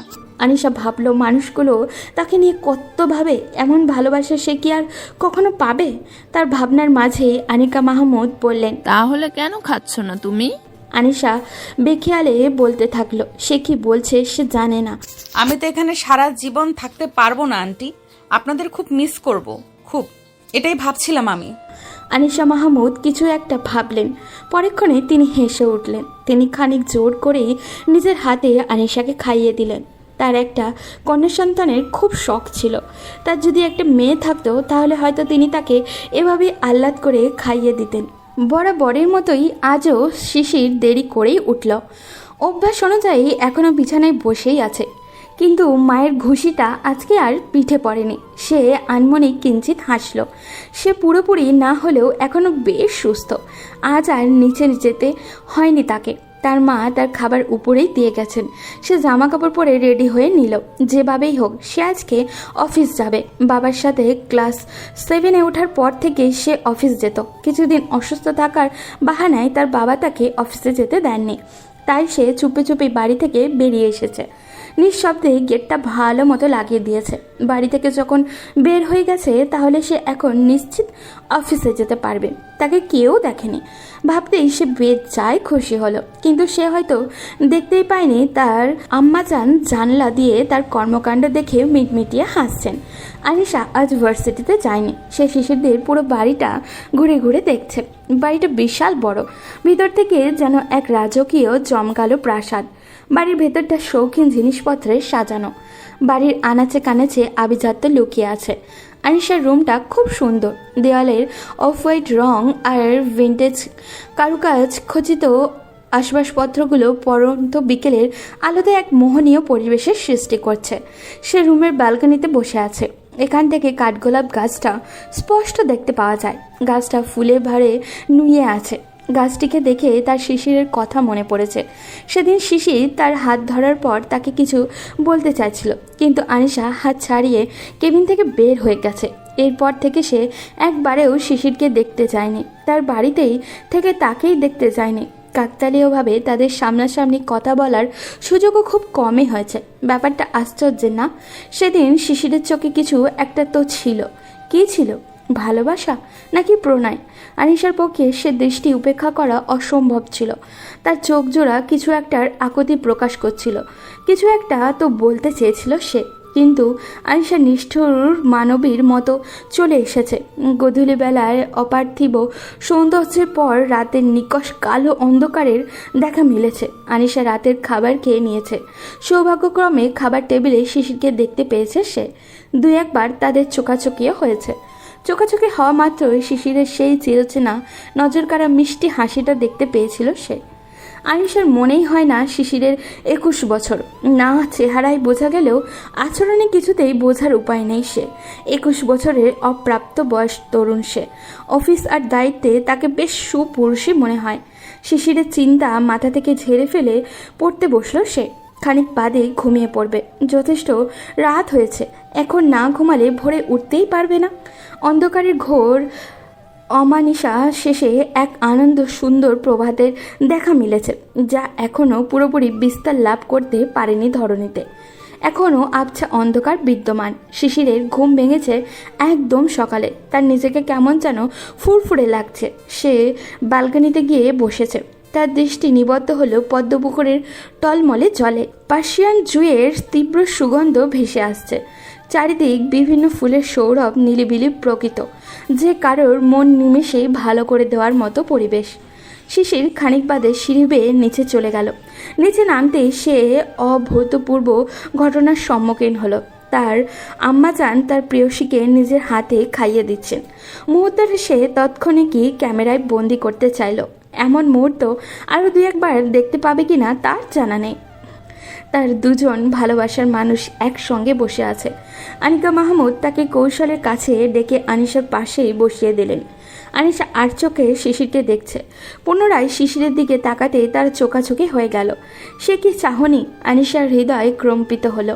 তার গলা শুকিয়ে এলো। সে তড়িঘড়ি করে পানি খেতে লাগলো। পানি খাওয়ার সময় শিশির তার দিকেই তাকিয়ে তার বিষম উঠে গেল। শিশিরের হাসি পেল, প্রচণ্ড হাসি পেল। আনিকা মাহমুদ তাকে চোখ রাঙালে সে চুপ হয়ে যায়। আনিকা মাহমুদ দুজনকে খাইয়ে দিচ্ছেন। খাওয়া শেষে আনিশা নিজের রুমে এবং শিশির বাড়ির সামনের দিকটায় হাঁটাহাঁটি করছে। শিশিরের পদ্ম পুকুরের কৃত্রিম উপায়ে তৈরি। শিশির নিজেই বাগানের একপাশে মাটি খুঁড়ে তাতে সিমেন্টের আস্তরণ দিয়েছে। পুকুরে ছোট্ট দুটো অনিন্দ সুন্দর পদ্ম ফুটে আছে, যে ফুলগুলোর দিকে বেশ কিছুক্ষণ ধরে নিষ্পলক দৃষ্টিতে তাকিয়ে আছে। আনিশা ব্যালকনিতে দাঁড়িয়ে থেকে তাকে লক্ষ্য করছে। তার ইচ্ছে করছে শিশিরের ঘন কালো চুলগুলোতে হাত দিয়ে এলোমেলো করে দিতে, তার সাথে পদ্মপুকুরের পাশে বসে এই সুন্দর মুহূর্ত উপভোগ করতে। কেন হচ্ছে এমন? সে কি নিচে দাঁড়ানো পুরুষটির প্রেমে পড়েছে? কিন্তু কখন? সে উত্তর খুঁজে পেল না, হয়তো খুঁজতেও চাইলেও না। আনিশা আজ ভার্সিটিতে গিয়েছে। সে আজ দ্রুত ফিরবে, কারণ আকাশে প্রচণ্ড বেগে বিদ্যুৎ চমকাচ্ছে। ঘন কালো মেঘে ছেয়ে আছে ধরণী, যেন আকাশ জুড়ে মেঘগুলো ছুটোছুটি করছে। যে কোনো সময় ধরণীতে বাড়ি ধারা আছড়ে পড়বে। চারিদিক অন্ধকার হয়ে আসছে। আনিশা বাড়ি ফিরে এসেছে। আস্তে আস্তে প্রায় ভিজেই গেছে। সে জামা কাপড় পাল্টে নিচে নামতেই দেখতে পেল আনিকা মাহমুদ তার রুমে ঘুমাচ্ছেন। তিনি আনিশার খাবার টেবিলে ঢাকা দিয়েই রেখে ঘুমাতে গেছেন। আনিশার মুখে স্মিত হাসির রেখা ফুটে উঠল। মানুষটা নিজের মেয়ের মতো আগলে রাখেন তাকে, তাই তো আনিশার জন্য ওনার কত শত চিন্তা। বৃষ্টির তীব্রতা বাড়ছে, বৃষ্টির ফোঁটাগুলো ছন্দময় শব্দধ্বনি সৃষ্টি করছে। বৃষ্টির ফোঁটাগুলোকে আনিশার ছুঁয়ে দিতে খুব ইচ্ছে করলো, ভীষণভাবে ভিজতে ইচ্ছা করলো ওর। আজ সে ভিজবে, প্রাণ খুলে ভিজবে, বৃষ্টিতে দুহাত মেলে ভিজবে, কিন্তু তার জন্য তো ছাদের চাবির প্রয়োজন। চাবিটা তো শিশিরের কাছে। সে ধীর পায়ে নিঃশব্দে শিশিরের রুমের দরজায় সম্মুখে গেল। দরজাটা লাগানো, তার মানে শিশির ভিতরেই আছে। সে নক করলো দুবার, দরজাটা খট করে খুলে গেল। শিশিরের মুখটা কেমন যেন চুপসে আছে। শিশিরকে দেখে মনে হচ্ছে সে কিছু লুকোচ্ছে। আনিশা চাবি চাইলে সে আনিশার দিকে কিছুক্ষণ তাকিয়ে চাবিটা দিয়ে দিল। আনিশা ছাদের দিকে অল্প অল্প করে এগিয়ে যাচ্ছে, হাত দিয়ে বৃষ্টির পানি ছুঁয়ে দিচ্ছে। বৃষ্টির ফোঁটাগুলো তার কোমল শরীরটা বাধাহীনভাবে স্পর্শ করছে। সে দুহাত তুলে বৃষ্টিকে আলিঙ্গন করছে। বৃষ্টির শীতলতা তার সমস্ত গা কাঁপিয়ে তুলছে। অন্যদিকে কেউ তার প্রেয়সীকে দেখছে, একান্তই তার প্রেয়সী। বৃষ্টির ফোঁটাগুলোকে তার হিংসে হলো। সে ভাবল যদি সে বৃষ্টির ফোঁটা হতো তাহলে আনমনে আলতে ছুঁয়ে দিতে পারত তার প্রেয়সীকে। সে সিদ্ধান্ত নিল আজকে এবং এখনই সে তার মনের কথা তার প্রেয়সীকে জানাবে। সে দৌড়ে নিচে চলে গিয়ে খানিক বাদেই ফিরে আসলো। চুপিসারে নিঃশব্দে হাঁটু গেড়ে বসলো ঠিক আনিশার পেছনে। মোহগ্রস্তের ন্যায় অনুচ্চ স্বরে আনিশাকে ডাকলো। আনিশা পেছনে ফিরে তাকাতেই সময় যেন আরও একবার থমকালো। দুজোড়া চোখ একে অপরের দিকে স্থির হলো। শিশিরের নিষ্পলক দৃষ্টি তার প্রেয়সীর দিকে নিস্তব্ধ হলো। থেকে থেকে অনাকাঙ্ক্ষিত অনুভূতিরা শরীরে শিহরণ জাগিয়ে দিল। আনিশা পলকহীন চোখে দেখল সেই সৌন্দর্যের পুরুষটির চোয়াল ছুঁয়ে বৃষ্টির ফোঁটাগুলো জড়িয়ে পড়েছে। আনিশার কণ্ঠস্বর রোধ হয়ে এলো। শরীরের রন্ধে রন্ধে বিদ্যুৎ খেলে গেল। পেটে অসংখ্য প্রজাপতিরা উড়োউড়ি করল। বৃষ্টির ছন্দময় শব্দগুলো তীব্র হলো। শিশির আনিশার ঠোঁটের পানে তাকিয়ে বার কয়েক শুকনো ঢোক গিলল। তার প্রেয়সীর আরমিক্ত অধর যুগল ক্ষীণভাবে কাঁপছে। সে তৃষ্ণার্তের মতো পুনরায় ঢোক গিলল। বারংবার মোহিত হচ্ছে তার হৃদয়। সে পুনরায় মোহগ্রস্তের ন্যায় পড়ল। প্রেয়সী, আমি জানি না কিভাবে ভালোবাসা ব্যক্ত করতে হয়, তবু তোমায় ভালোবাসি, বড্ড বেশি ভালোবাসি। তোমার স্নিগ্ধতা আমায় বরাবরই মাতাল করে।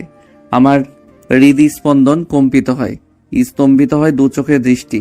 তোমার নিষ্পাপ মুখটা আমার কাছে সদ্য ফোটা কাঠগোলাপের ন্যায়। প্রতিটা গ্রীষ্মের সূর্যের প্রখর তাপে আমি তোমাকে ভালোবাসতে চাই। প্রতিটা বর্ষায় বৃষ্টি বিলাসে তোমাকে চাই। হাজার বসন্ত একসাথে পাড়ি দিতে চাই। প্রতিটা শিশির বিন্দুতে আমি তোমাকেই চাই। সারা জন্মের জন্য আমার হয়ে থাকবে তো প্রেয়সী? ধরণী থেকে বৃষ্টির প্রকোপ যায়নি। এখনো গগন কাঁপিয়ে প্রবল গতিতে বাড়িধারা ধরিতে আছড়ে পড়ছে। আশেপাশের গাছপালাগুলো সতেজ দেখায়। গাছপালার ফাঁক ফোকর থেকে ছোট ছোট পাখিগুলো কিচিরমিচির শব্দ করে ডাকে। কয়েক মাস কেটে গেছে। সেদিনের দুই মানবী এখন উতাল প্রেমে মত্ত। সেদিন তার বৃষ্টিবিলাসে আরও কিছুক্ষণ স্থায়ী হয়েছিল। দুটি মনে প্রণয়ে ঘটেছিল বারংবার, যার ফলস্বরূপ পরের দিন দুজনেরই শরীর কাঁপিয়ে জ্বর বেঁধেছিল। আনিকা মাহমুদ অস্থির হয়ে পড়েছিলেন। কাকে সামলাবেন তিনি, তার ছেলেকে না ছেলের প্রেয়সীকে? আনিকা মাহমুদ সবই জানতেন। আনিশাকে পুত্রবধূ করতে তার কোনো আপত্তি নেই, থাকার কথাও না। তিনি আনিশাকে ভীষণ ভালোবাসেন। এই কয়দিনে দুজনের প্রণয়ে গভীর থেকে গভীরতর রূপ নিয়েছে। দুজনে খুনসুটিতে সারা বাড়ি মাথায় তুলেছে। ছাদ থেকে বাগান কোনো জায়গা বাদ রাখেনি। আনিকা মাহমুদ আর আশরাফ আহমেদ ছেলের এমন পরিবর্তনে পেয়ে যায় খুশি। তারা কিছুদিন পরেই আনিশার বাড়িতে সম্বন্ধ পাঠাবেন। বাড়ির বউ নয়, মেয়ে করতেই নিয়ে আসবেন আনিশাকে। গোধূলি লগ্ন, আকাশে লালচে আভা ছড়িয়ে ছিটিয়ে আছে। পরন্ত বিকেলের স্নিগ্ধ আলো চারিপাশে বিমোহিত করছে। মৃদুমন্দ বাতাসে আনিশার কপালের কাছে ছোট্ট চুলগুলো উঠছে। তারা দুজনে একসাথে বসে আছে। শিশিরের পাশে বসা অপরূপ সুন্দরী নারীটা তার অন্তঃস্থলে থাকা হৃদস্পন্দন, তার একমাত্র ঠিকানা। দুজনে বসে আছে পূর্ব দিকের ছোট্ট পদ্মপুকুরের পাশে, পাঁচজোড়া পদ্মপুকুরে ডোবানো। আনিশার মসৃণ খোলা চুল শিশির একটা কাঠগোলাপ গেঁথে দিয়েছে। খুব যত্নে উঠতে থাকে চুলগুলো কানের কাছে গুজে দিয়েছে।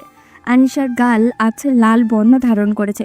কি ভীষণ মায়াবী লাগছে তার প্রেয়সীকে, আর তার অধর যুগল ছড়িয়ে আছে অনবদ্য মিষ্টি হাসি। দুজনের দৃষ্টি একে অপরের দিকে স্থির হলো। শিশিরের হৃদয় শিউরে উঠল সে চাহনিতে। শিশির বিমুগ্ধ হলো, হৃদয় ক্ষতবিক্ষত হলো। প্রেয়সীর চোখ যেন নয়, কোনো এক অতর সিন্ধু। তার মুখবয়রে অসামান্য মুগ্ধতা বিরাজ করছে পাশে বসা রমণীর জন্য। দুজনের হৃস্পন্দন অস্বাভাবিক গতিতে বেড়ে গেল। অনাকাঙ্ক্ষিত অনুভূতিগুলো মাথাচাড়া দিয়ে উঠল, কিন্তু সেসব নিষিদ্ধ অনুভূতিতে বিবেক সায় দিল না। এখনও যে তাদের সম্পর্কের পূর্ণতা পাওয়া বাকি, বৈধতা পাওয়া বাকি। নিস্তব্ধ নিকষ কালো অন্ধকার। আশেপাশে কোথাও কোনো কোলাহল নেই, সব নির্জন। তীব্র শীতল হাওয়া বইছে, মাথার উপরে এক টুকরো চাঁদ জলজল করছে। রাতে খাওয়া দাওয়া শেষে শিশিরের বাবা মা ঘুমিয়ে পড়লেও বাকি সবাই জেগে আছে। সন্ধ্যায় রনি আর রিয়া এসেছে। তারা চারজন মিলে আজ রাত্রে বিলাস করবে। সবাই একসঙ্গে নিশাচর পাখি হবে, কেউ ঘুমাবে না।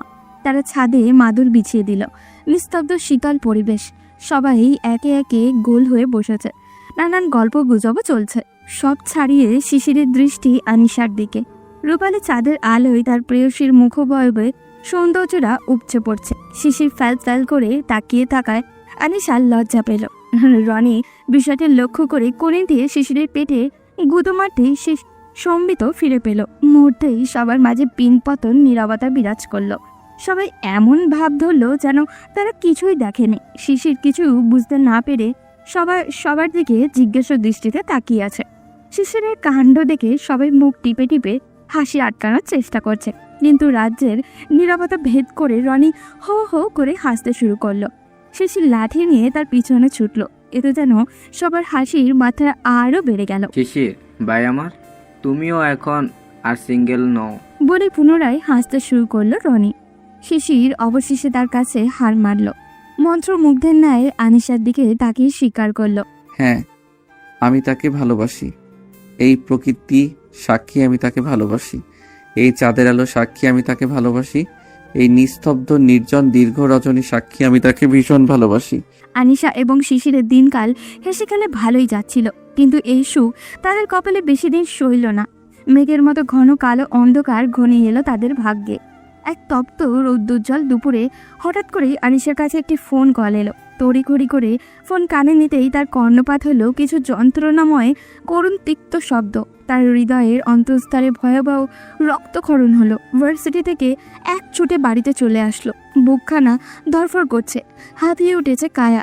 মনে অসহ্যকর ব্যথা, হৃদস্পন্দন খামচে ধরার মতো ব্যথা। হুড় মুড়িয়ে ঘরে প্রবেশ করলো সে। দ্রুত কিছু জামা কাপড় নিয়ে ব্যাগে ভরে নিল। পরনের খামারতো পোশাকও নিয়ে যেভাবে ছুটে এসেছিল ঠিক সেভাবেই চলে গেল। বাড়ির কাউকে বলে যাওয়ার কথা মস্তিষ্ক থেকে বেমার লোম বেরিয়ে গেল। আনিকা মাহমুদ এবং আশরাফ আহমেদ ড্রয়িং রুমে বসেছিলেন। আনিশাকে এভাবে ছুটে আসতে দেখে আর বেরিয়ে যেতে দেখে কেউ কিছু বুঝে উঠতে পারলেন না। কিছু জিজ্ঞাসা করার আগেই ঝড়ের বেগে ছুটে বেরিয়ে গেল আনিশা। তারা দুজনেই চিন্তিত বোধ করলো। কি হয়েছে তা জানার জন্য আনিকা মাহমুদ আনিশার নাম্বারে কল করলেন, কিন্তু আনিশার ফোনটা বন্ধ শোনায় চিন্তায় কপাল একাধিকবার ভাঁজ পড়ল তাদের। শেষের অফিসে গুরুত্বপূর্ণ মিটিং শেষ করে মাত্রই বেরিয়েছে, তখনই শিশিরের ফোনে আশরাফ আহমেদের কল এলো। তিনি একটু আগে ঘটে যাওয়া ঘটনার আদ্যপান্ত শিশিরকে জানালেন। শিশিরের মুখের অভিব্যক্তি পাল্টে গেল। শিশির চিন্তিত হয়ে আনিশার ফোন কল করলো, কিন্তু সেও আশাহত হলো। ফোনটা বন্ধ। চিন্তায় কপালের রগগুলো ফুলে উঠল তার। সে ভেবে বলল না আনিশা কোথায় যাবে, আর এভাবে কাউকে কিছু না বলে সে বাইক নিয়ে দ্রুত বাড়ি পৌঁছালো। এর মধ্যে কয়েকবার কল করলো আনিশার ফোনে, কিন্তু ফলাফল শূন্য। চারিদিক থেকে চিন্তায় তাকে ঘিরে ধরল। কেমন শূন্যতা অনুভব হলো, হৃদস্পন্দন হারিয়ে ফেলার মতো শূন্যতা। সে বিকেলে অবধি অপেক্ষা করবে। এরপরেও যদি ফোন বন্ধ থাকে বা আনিশা ফিরে না আসে, তাহলে সে যথাযথ পদক্ষেপ নেবে। এদিকে আকাশে সন্ধ্যা ঘনিয়ে এসেছে। আচ্ছা অন্ধকার দেখা যাচ্ছে। আকাশের লালচে আভা বিলীন হয়ে যাচ্ছে। মৃদুমন্দ হাওয়া বইছে, কিন্তু এই হাওয়া আনিশার কাছে বিষাক্ত মনে হলো। তিক্ত অনুভব মনে হলো। দুপুরে তার মামা বাড়ি থেকে কল এসেছে। তার নানু মৃত্যুর সঙ্গে পাঞ্জা লড়ছেন। ভীষণ অসুস্থ তিনি, যে কোনো সময় আয়ু ফুরিয়ে যেতে পারে, এমনটাই তাকে জানানো হয়েছে ফোনের অপর প্রান্ত থেকে। আনিশার পুরো পৃথিবী দুলে উঠেছিল, মস্তিষ্কে শূন্য অনুভব হয়েছিল। সে প্রায় পৌঁছেই গেছে গ্রামে, তার মামা বাড়িতে। আখির যুগল থেকে ঝরে পড়া অস্ত্রগুলো মুছে নিল সে গাড়ি চালককে তার প্রাপ্য ভাড়া দিয়ে নেমে পড়ল। আর কিছু দূর হাঁটলেই তার মামা বাড়ি। ক্লান্তিতে পা দুটো আর চলছে না, তবুও সে প্রাণপণে দ্রুত চলার চেষ্টা করলো। নানুকে দেখার জন্য তার প্রাণ মরিয়া হয়ে উঠল। সে পৌঁছে গেছে। সে তড়িঘড়ি করে বাড়ির গেটটা খুলল, কিন্তু ভেতরের দৃশ্য সে হতবাক হয়ে গেল। সে বিস্ময়ে কিংকর্তব্য বিমূঢ় হয়ে গেল। বাড়ির ভিতরে সম্পূর্ণ বিপরীত দৃশ্য দেখা গেল, যা আনিশাকে হতবুদ্ধি করে দিল। সন্ধ্যায় রক্তিম কৃষ্ণচূড়ার মতো আকাশে অন্ধকার ঘনিয়ে আসে, গাঢ় অন্ধকার, যেমন অন্ধকার ঘনিয়ে এসেছে আনিশার মনে। মামাবাড়ির গেট খুলতেই তার চোখে মুখে বিস্ময় ছড়িয়ে পড়ে। এ কেমন উৎসব মুখর পরিবেশ! নানুর শারীরিক অবস্থার কথা যদি সত্যি হতো, তাহলে এমন পরিবেশ তো কাম্য ছিল না। আনিশা দ্বিধাদ্বন্দ্বে ভুগল, সে কি ভিতরে যাবে? আনিশাকে এমন মূর্তির মতো দাঁড়িয়ে থাকতে দেখে তার মামা মামি ছুটে আসলেন। আনিশার হাত ধরে ভিতরে নিয়ে আসতে চাইলেন, কিন্তু আনিশার পা যেন চলতেই চাইল না। সে ঠায় দাঁড়িয়ে রইল। তার বুঝতে পারলেন তাদের মিথ্যে খুব সহজেই ধরা পড়ে গেছে। এক প্রকার জোর করেই তাকে ভেতরে নিয়ে যাওয়া হলো। আনিশার মনে অদ্ভুত শঙ্কার উদয় হলো, তার নানু বাড়িতে নেই। তাহলে কেন তাকে এমন মিথ্যে কথা বলে এখানে নিয়ে আসা হয়েছে?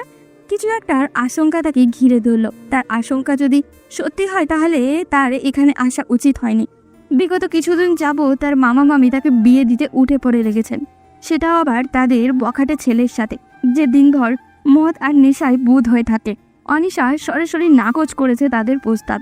সে কিছুতেই এ বিয়ে করতে রাজি না। আনিশা তাদের ফন্দি খুব ভালোভাবেই বুঝতে পেরেছে। তার মায়ের সম্পত্তির উপর তো তার মামের আগের থেকেই নজর ছিল, কিন্তু এই নজর যে এতখানি গড়িয়ে যাবে সে গুণাক্ষরেও টের পায়নি। যার ফলস্বরূপ মামা মামির এই কুৎসিত পরিকল্পনায় ফেসে গেছে সে। মধ্যরাত, গাঢ় নিস্তব্ধ অন্ধকার, চারিদিকে নিশাচর প্রাণীরা ডাকাডাকি করছে।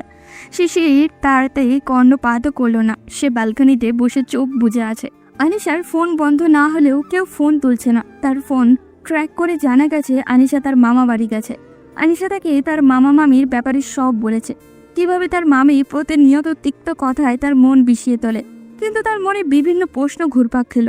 কি এমন ঘটেছে সেখানে যে আনিশা এভাবে হন্তদন্ত হয়ে ছুটে গেল? কেন সে কাউকে কিছু বলে গেল না? তার ফোন বন্ধ না থাকা সত্ত্বেও কেউ কেন ফোন তুলছে না? ওর কিছু হয়নি তো? শিশিরের মাথা যন্ত্রণা শুরু করলো। যন্ত্রণার মাথায় চুল খামছে ধরল ও। শিশির পুরোপুরি না হলেও খানিকটা নিশ্চিত হয়েছিল আনিশা তার মামা বাড়িতেই আছে জেনে, কিন্তু মস্তিষ্কে ঘুরপাক খেতে থাকা প্রশ্নগুলো তাকে নিশ্চিত থাকতে দিল না। রাজ্যের চিন্তা ভর করলো মাথায়। সে না বলে কারোর বাড়ি হুট করে চলে যেতে পারে না। আর যদি আনিশার গ্রামের কেউ জানতে পারে একটা ছেলে তাকে খুঁজতে এসেছে, তাহলে তো কেলেঙ্কারি হয়ে যাবে। গ্রামের মানুষজন তিলকে তাল বানাতে খুব ভালো করেই জানে। কিন্তু শিশির এ ব্যাপারে কিছু ভাবল না। যে যাই ইচ্ছে মনে করুক, তাতে তার কিচ্ছু যায় আসে না। সে কারোর পরোয়া করে না। যে করেই হোক সে আনিশার কাছে যাবে। এই নিস্তব্ধ নির্জন রজনীকে আনিশার সুবিশাল মনে হলো, যেন শেষ হচ্ছে না রাত্রি, কাটছে না প্রহর। সন্ধ্যায় যখন সে ঘরে প্রবেশ করে, তখন সে তার মামা মামির কাছে এমন মিথ্যের কারণ জানতে চায়। কিন্তু তার মামা মামি ঘুরিয়ে ফিরিয়ে একই কথা বলেন, তাদের ছেলেকে আনিশার বিয়ে করতে হবে। আনিশার হৃদয় মুষড়ে উঠল। সে এটা কিছুতেই পারবে না। সে কিভাবে পারবে শিশিরকে ছাড়া থাকতে? কিভাবেই বা এমন মানুষের ঘর করবে সে? সে শিশিরের কথা মামা মামিকে জানায়, তার ভালোবাসার কথা জানায়, কিন্তু তাতে কোনো লাভ হলো না। বরং আনিশা শিশিরকে ফোন করতে নিলে জোরাজুরি করে তার ফোনও কেড়ে নেওয়া হয়। পাশেই নেশায় বুধে তুর্যের বিচ্ছিরি হাসি শোনা যায়। আনিশাকে টেহলে রুমে পাঠিয়ে তালাবদ্ধ করা হয়। কাছে বন্দি পাখির মতো ছটফট করে সে। বারংবার দরজায় কড়া নাড়ে। অপর প্রান্ত থেকে দরজা খোলা হয় না, কোনো আওয়াজই শোনা যায় না। আনিশার ভয় হয়, ভালোবাসা হারিয়ে ফেলার ভয়, শিশিরকে হারিয়ে ফেলার ভয়। সে দরজার সাথে হেলান দিয়ে বসে পড়ে। আখি যুগল হতে অজর ধারায় অশ্রু ঝরে। সে চিৎকার করে কাঁদে। পৃথিবী শূন্য মনে হয়। মামির এই কুৎসিত ষড়যন্ত্রে মামাও যে যোগ দেবে সে ভাবতেও পারেনি। লোভ, সবই লোভ। লোভ মানুষকে অন্ধ করে দেয়। কিভাবে সে থাকবে শিশিরকে ছাড়া? এই মাতালের ঘর কিভাবে করবে? শিশির কি আসবে না তাকে নিতে? শিশির কি খুঁজবে না তাকে? সে কি করবে? কিভাবে মুক্ত হবে এই নরক যন্ত্রণা থেকে? সে অশ্রুসিক্ত নয়নে ভাবে, কোনো উপায় খুঁজে পায় না। কিন্তু হঠাৎই তার চোখ যায় ঘূর্ণীয়মান ফ্যানের দিকে। কুচিন্তা এসে ভর করে মনের কোণে। মানুষ যখন একাধিক ব্যথার জর্জরিত হয় তখন মনের কোণে কুচিন্তারা এসে হানা দেয়, মস্তিষ্ক কার্যক্ষমতা হারায়, নিজেকে বদ্ধ পাগল মনে হয়। আনিশার মনে আত্মহত্যার চিন্তা আঁকিবুকি করে, মনে হয় এটাই একমাত্র পথ। কিন্তু তাই কি? আনিশা থেমে যায়। এ কি ভাবছে সে? এ যে ভীষণ পাপ। পরেক্ষণেই আনিশা ভাবে, সে মারা গেলে শিশিরের কি হবে? শিশির কি তাকে ভুলে যাবে? আনিশা চিৎকার করে কাঁদে। এই মরণ যন্ত্রণা থেকে মুক্তি মিলবে কি কখনো? রৌদ্রজল নীলছে আকাশ, সুন্দর ঝলমলে সকাল। কিন্তু এই সকাল শিশিরের নিকট মোটেও সুন্দর ঠেকল না। সে সকাল সকালে রেডি হয়ে নিল। সে একাই যাবে গ্রামে, আনিশাকে তার কাছে নিয়ে আসবে। আনিশা ব্যতীত একদিনও তার কাছে এক আলোকবর্ষ মনে হয়। আনিশার শূন্যতা মনে ভীষণ পীড়া দেয়, বুকটা মরুভূমির মতো খা খা করে ওঠে। সে বাবা মায়ের থেকে অনুমতি নিয়ে বেরিয়ে পড়ে। গন্তব্যে পৌঁছাতে 4-5 ঘন্টা সময় লেগে যেতে পারে। সে বাইকে চড়ে রওনা দেয় আনিশার মামাবাড়ির উদ্দেশ্যে। বন্দি পাখি লোহার খাঁচায় যেমন মাঝে মধ্যে খোলা হয়, তেমনি আনিশার কক্ষের দরজাও খোলা হয়েছে। সে বিছানায় উপর হয়ে শুয়ে আছে, যেন মৃত লাশ। দীর্ঘ লম্বা চুলগুলো উস্কো খুস্কো হয়ে মেঝেতে লুটিয়ে আছে। তার মামি খাবার নিয়ে এসেছেন। তিনি কর্কশ রুক্ষ স্বরে আনিশাকে ডাকেন, এত ঢং না করে তাড়াতাড়ি উঠে যা, খাবার খেয়ে আমাকে উদ্ধার কর, যত সব আদিক্ষেতা। বলেই খাবারের থালাটা শব্দে টেবিলের উপরে রাখেন। আনিশা নিষ্পাপ দৃষ্টিতে দেখে। মুহূর্তে তার মাথায় দাবানল জ্বলে ওঠে। সে রাগে ভাতের থালা মাটিতে ছুঁড়ে ফেলে। আনিশার মামি ক্রোধের আধিক্যে তার গাল চেপে ধরেন, পরপর সজোরে 3টে থাপ্পড় মারেন তার গালে। কপোলদ্বয়ে আঙুলের ছাপ স্পষ্ট হয়। আনিশার চোখ জোড়া ছলছল করে সে মাটিতে বসে পড়ে। তাকে পুনরায় সেই অন্ধকার ঘরে তালাবদ্ধ করা হয়। আনিশা পাথুরে মূর্তির ন্যায় বসে থাকে, চোখ থেকে অশ্রু বেয়ে মাটিতে পড়ে। সে ভাবে শিশির কিভাবে তাকে ছাড়া আছে, সে কি তাকে খুঁজবে না? রৌদ্রের তেজ কমে এসেছে। গোধূলি লগ্নের লালচে আভা আকাশ জুড়ে ছড়িয়ে ছিটিয়ে আছে, যেন কোনো শিল্পীর দক্ষ হাতে করা কারুকাজ। শিশির তার গন্তব্যস্থলে পৌঁছে গেছে। সে আনিশার মামাবাড়ির রাস্তা চেনে না। সে পথযাত্রীদের জিজ্ঞাসা করে। একসময় সে ঠিকানাও পেয়ে যায়। সে দ্রুত পায়ে হাঁটে। পথটাকে তার সুদীর্ঘ মনে হয়। পথটা যেন শেষই হচ্ছে না। সে মনে অস্থিরতা অনুভব করে, মনে সংশয় জাগে। সঠিক পথে এগোচ্ছে তো সে পথিকের বলা ঠিকানা অনুযায়ী একটা বাড়ির সামনে পৌঁছায়। সে গেট খুলে ভিতরে প্রবেশ করে। তুর্য নিজেদের বাড়ির অচেনা কাউকে আসতে দিকে শিশিরের পথ আটকে দাঁড়ায়। তুর্য তাকে তার পরিচয় জিজ্ঞাসা করে। সে উত্তর দেয় এবং জিজ্ঞাসা করে এটাই আনিশার মামার বাড়ি কিনা। শিশিরের নাম এবং কথাবার্তা শুনে সে কিছু আন্দাজ করে। সে তার বাবা মাকে ডাকে। আনিশার মামা মামি ঘর থেকে বেরিয়ে আসেন। শিশির তাদেরকে আনিশার কথা জিজ্ঞাসা করলে আনিশার এখানে আসার কথা তারা পুরোপুরি অস্বীকার করেন। শিশিরের সন্দেহ হয়। সে তাদের সঙ্গে তর্কে জড়িয়ে যায়, কারণ সে জানে আনিশা এখানেই আছে। বাইরে চেঁচামেচি শুনে আনিশার দরজায় কান পাতে। তার কর্ণকুহরে প্রবেশ করে প্রাণপ্রিয় পুরুষের সেই চিরচেনা কণ্ঠের স্বর। আনিশা বুঝতে পারে শিশির এখানে এসেছে। সে জোরে জোরে দরজা ধাক্কাতে থাকে। সে শিশির নাম ধরে চিৎকার করে ওঠে। শিশির তা শুনতে পায়। তার হৃদয় দগ্ধ হয়। তালাবদ্ধ একটা ঘর থেকে পুনরায় আনিশার চিৎকার ভেসে আসে। শিশির জোর করে ঘরে প্রবেশ করতে চায়, কিন্তু পেছন থেকে কেউ তার মাথায় জোরে আঘাত করে। সে করুণ আর্তনাদ করে মাটিতে লুটিয়ে পড়ে। শেষ বিকেলের রঙিন আকাশ, মেঘগুলো যেন রক্তে রাঙানো কোনো শিল্পকর্ম। খানিক বাদেই ধরণী অন্ধকারে তলিয়ে যাবে। নিস্তব্ধ হবে পরিবেশ। শিশিরের মাথায় আঘাত করা ব্যক্তিটি তুর্য। লোহার রডের সাহায্যে সর্বশক্তি দিয়ে আঘাত করে সে। শিশির চেতনা হারায়। পেছন থেকে হঠাৎ আক্রমণে মাটিতে লুটিয়ে পড়ে সে। মাথা থেকে রক্তের স্রোত বয়ে যায়। শিশিরের আর্তনাদ শুনে আনিশার চোখ মুখে আতঙ্ক ছড়িয়ে পড়ে। সে উন্মাদের মতো দরজা ধাক্কায়, গলা ফাটিয়ে চিৎকার করে। কেউ শোনে না তার কথা, কেউ খুলেও দেয় না দরজা। আনিশার নিজেকে কেমন জানি পাগল পাগল মনে হয়। সে তড়িঘড়ি করে কোনো মতে জানলার কপট খুলে দেয়। বাইরের দৃশ্যে তার রক্ত হিম হয়ে আসে। শিশিরের রক্তাক্ত নিথর দেহটা খুঁটির সঙ্গে বেঁধে ফেলা হয়। মাথার চুল চুইয়ে চুইয়ে রক্ত ঝরে। মুখখানা ভয়াবহ ফ্যাকাশে দেখায়। 2 হাতের পিছন নিয়ে বাঁধা হয়। আনিশার গলা দিয়ে আওয়াজ বের হয় না। সে নিস্তব্ধ চোখে দেখে। সহসা তার চোখ যায় 6 জন লোকের দিকে। তাদের মুখশ্রী ভয়াবহ হিংস্র। তারা লাঠি হাতে শিশিরের নিকট এগিয়ে আসে। আনিশার ভয় হয়। প্রিয় মানুষটা হারিয়ে ফেলার ভয়। আনিশার মামা মামি এবং ধৈর্য এগিয়ে আসে। তার মামা লাঠিওয়ালা লোকগুলোকে নির্দেশ দেন, মেরে মেরে রক্তাক্ত করে দে একে, এমন মারবি যেন প্রেমের ভূত ছুটে যায় মাথা থেকে। কিন্তু সাবধান, মরে টরে গেলে সমস্যা, শুধু খেয়াল রাখবি মরে যেন না যায়।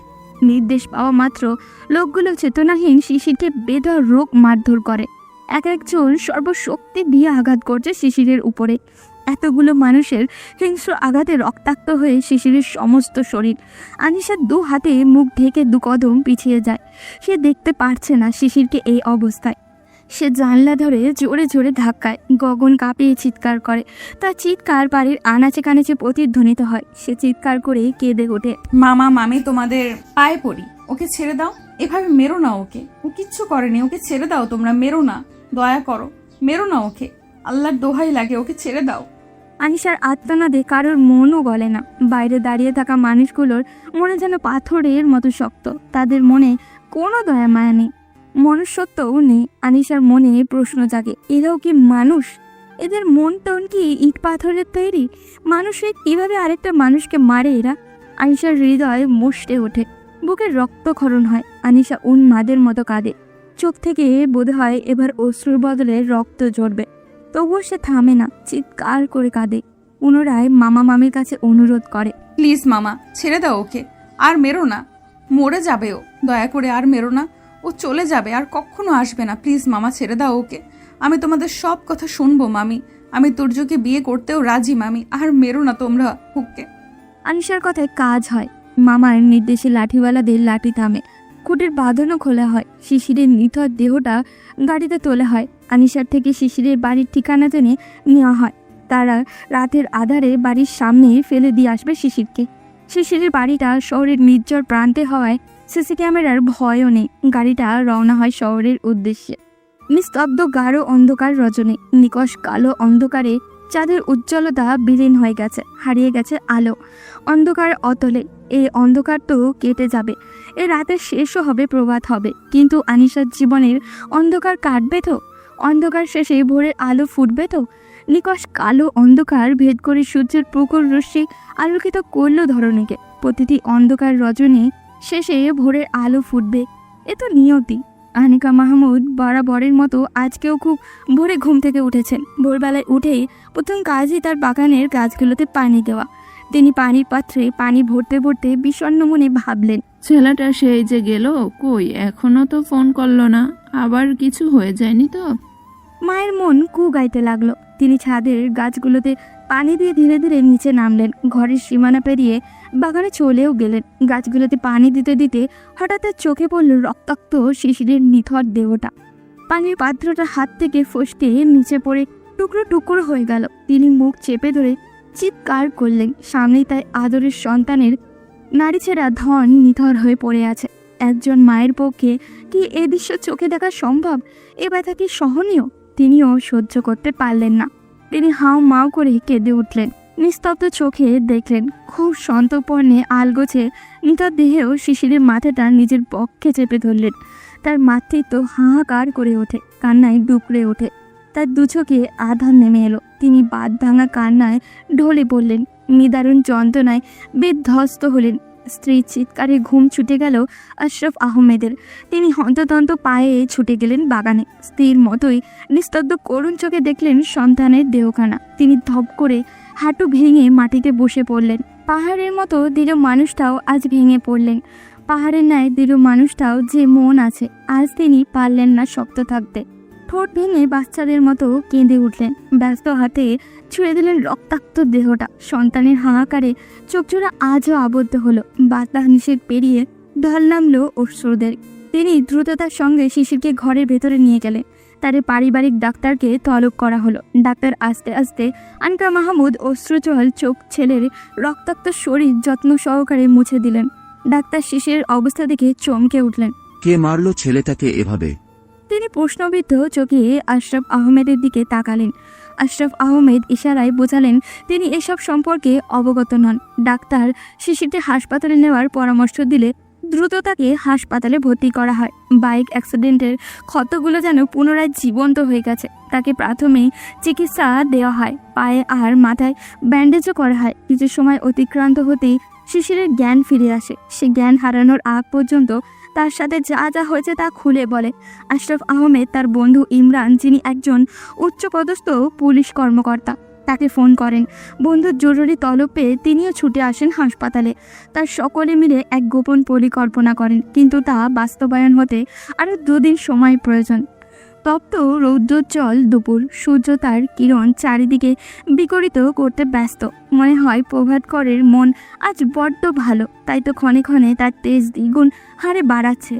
সেদিনের পর আর আনিশাকে অন্ধকার ঘরটাতে তালাবদ্ধ করা হয়নি, কিন্তু তাকে সর্বক্ষণ চোখে চোখে রাখা হয়, যেন সে পালাতে না পারে। আনিশার নানু ফিরে এসেছেন। আনিশাকে এখানে দেখে তিনি বেশ অবাক হয়েছেন।